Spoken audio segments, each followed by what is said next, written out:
አላሁ አክበር ኢንዶኔዥያ ዓለምን ማስደመሟን ቀጥላለች። አላሁ አክበር በጣም አስደሳች ዜና ነው የተሰማው። ያሲር አቡ ሸባብ ከዛ ሲሰክር ሌባው ደግሞ የተረፈች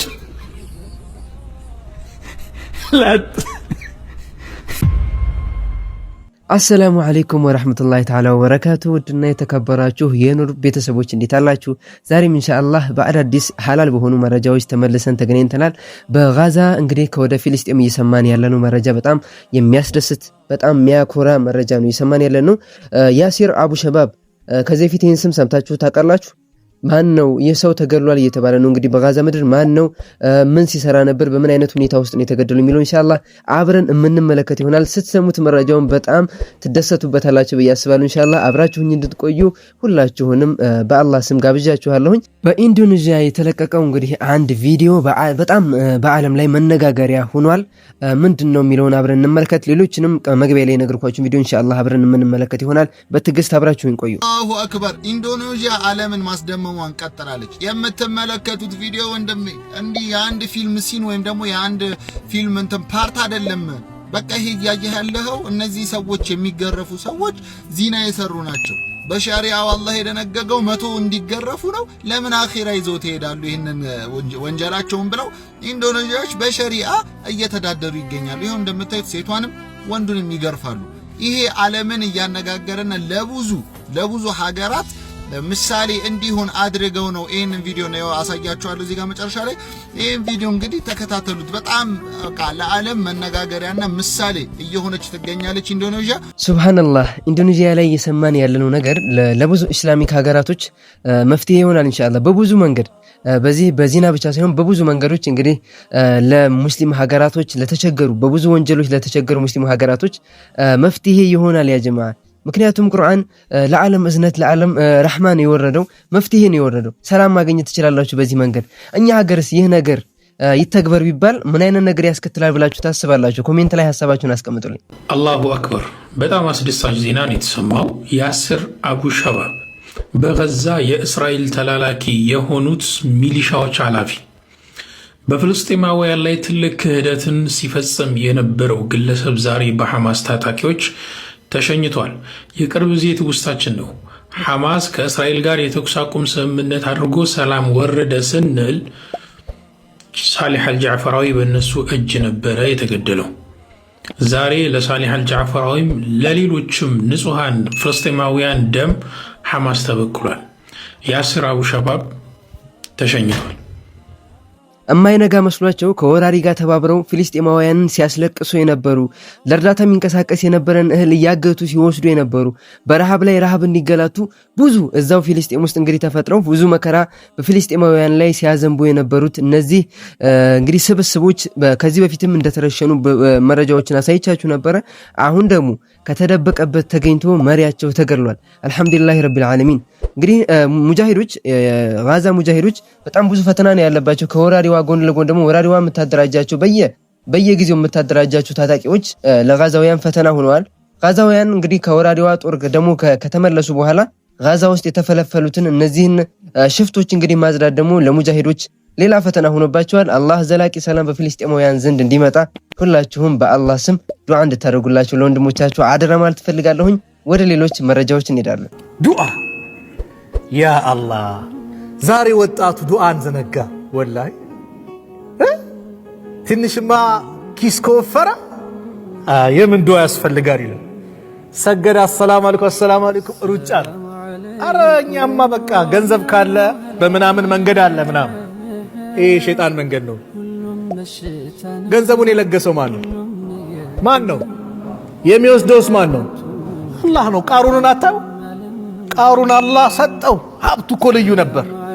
በፊራውን ዘመን የነበረው ቃሩን ተው አትኩራራ፣ በዚህ በሰጠህ አኼራን ፈልግበት፣ ሰደቃ አውጣበት ሲባል ኧረ እኔ እኮ በእውቀት የተሰጠሁት ነው ለፍቼ ደክም ያመጣሁት ነው ይላል። አንዳንድ ሰው ሱብሃንአላህ ምንም ያልነበረው ሰው አላህ ክፍትፍት ሲያደርግለት ትላንት ማንነቱን ይረሳል።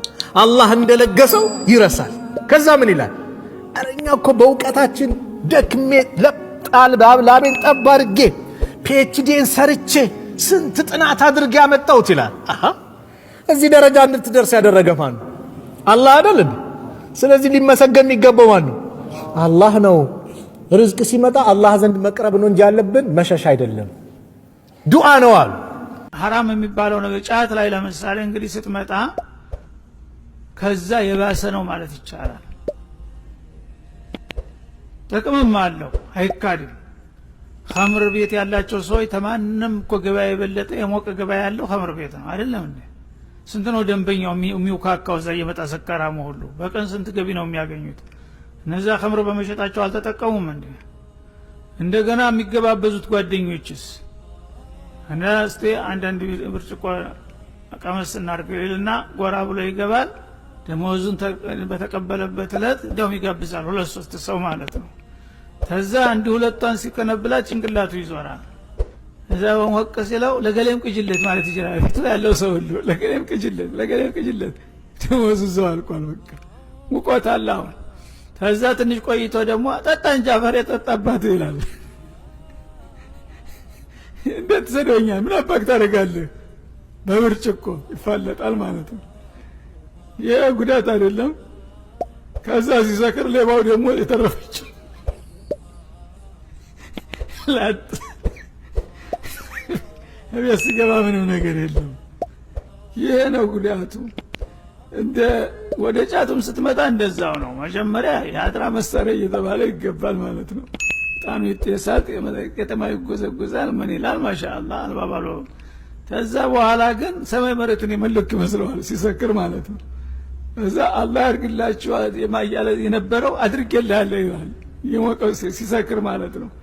አድርጌልሃለሁ እንካ ተረከብ ይላል። ለራሱ መች ተረከበና መጀመሪያ የሌለ ይሸጣል። ይኸው ገበያ እንኳ የሌለን አትሽጥ እየተባለ ነው። እንካ እንደው ሱቁንም ተሳቢ እስተጅም ወርቄው እስተንትኑ ሰጥቻለሁ። አሚን አሚን ተንበርክኮ ጠዋት ሲወጣ ምንም ነገር የለም። ጫፍ እሺ ያለችው ሳንት በብርቃና እኩሏ ጨት ተገዝተባት እኮ ለጀባት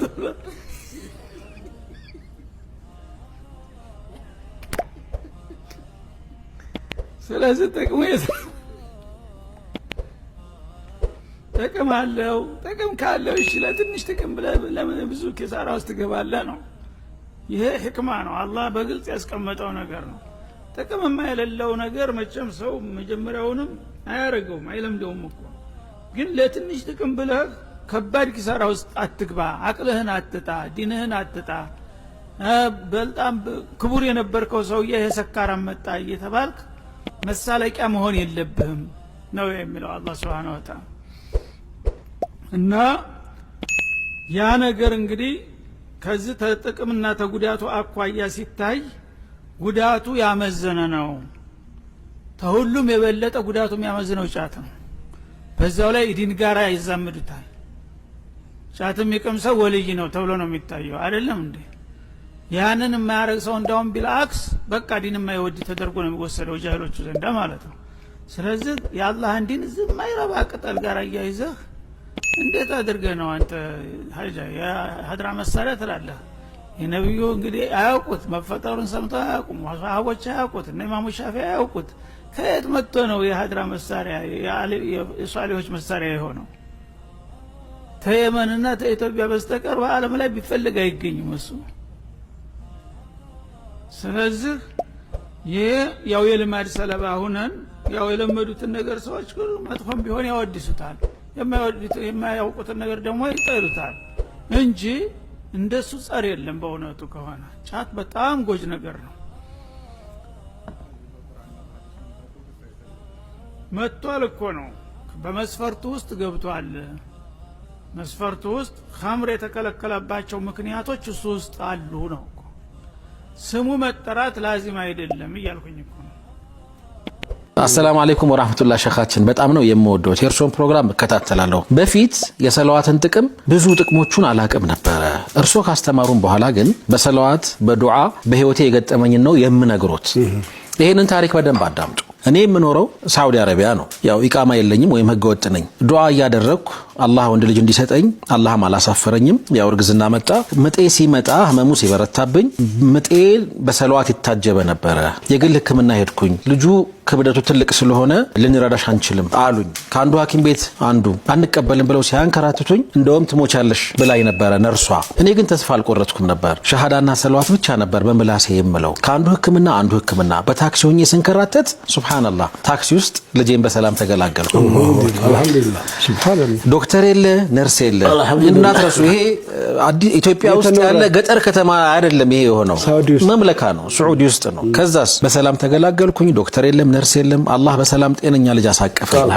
በታክሲ ውስጥ ይሄን አገኘሁኝ። ፊት ለፊት የመንግስት ሆስፒታል ነበረ። ልጄን ታቅፌ ሆስፒታል ልጁንና እኔን ካጣጠቡ በኋላ የሚያስፈልገንን ህክምና ካደረጉ በኋላ የሚከፈለውን ክፍያ አስከፍለው ኢቃማ ስለሌለኝ ወይም ህገወጥ ስለሆንኩኝ በነጋታው ወደ ተርሂል እስር ቤት ማለት ነው ከና ራስ ልጄ ከነ ቁስሌ እስር ቤት አስገቡኝ። እስር ቤት ገብቼ በጣም ተሰማኝ። አለቀስኩ፣ ዱዓ አደረግኩ። እነሱ አቅም ጉልበት አለኝ ብለው ነው እዚህ እስር ቤት የወረወሩኝ። አላህ አንተ አቅም ጉልበት አለ፣ ከዚህ እስር ቤት አቅምህን ጉልበትህን አሳየኝ አልኩና ሰለዋት አብርቼ ማለት ጀመርኩ። ወላሂ ነው ምላችሁ። በነጋታው መተው በሩን ከፍተውልኝ ታክሲ ጠርተው ወደ ቤት የሸኙኝ። አላሁ አክበር። ተመልከቱ የአላህን ስራ። አሁን ይሄን ሁሉ የጻፍኩት በሰለዋትና በዱዓ እኔ ላይ አላህ ያሳየውን ተአምር ለመግለጽ ነው። ሼክ እድሜዎትን አላህ ያርዝምልን። መሐመድና ሁሴን ኮመንቱን አንብቡና ሼኻችንን ዱዓ አስደርጉልን።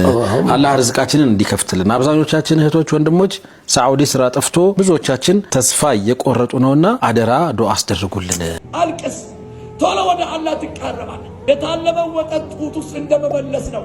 እንባ የፈሰሰበትን አይን እሳት ውስጥ መጨመር አሉ ረሱል ሰለላሁ ዐለይሂ ወሰለም። እኔ የማውቀውን ብታውቁ ኖሮ ከሚስቶቻችሁ ጋር ማታ ፍራሽ ላይ ስሜታችሁን ባላረካችሁ ነበር። ሌሊት በየሜዳው እየወጣችሁ እየተንጫጫችሁ ታድሩ ነበር። ሳቅ አታብዛ፣ ፊኒሽንግህን አታውቀምና። የፊትህን የኢማን ነጸብራቅን ይገፋል የሳቅ ብዛት። የቀልብን የኢማንን ኑርን ያጠፋል።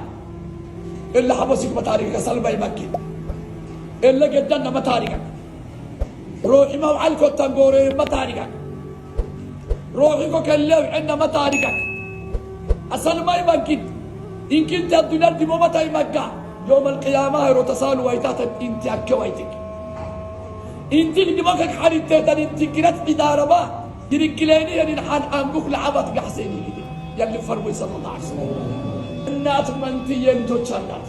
ሁለት መንታ ኢነጋን ገለዳ ይሎክ አውክተኒ ወይዓ አውክተኒ የሱለ ዊ አውኪ አናው ካሲስኩ ክዲቅጣ አንጉል አይተም አናው ካይ የትኛው ልጅ ነው ቶሎ ብድግ አድርጋ አጥቶት ምሰናው? የትኛው ልጅ ነው?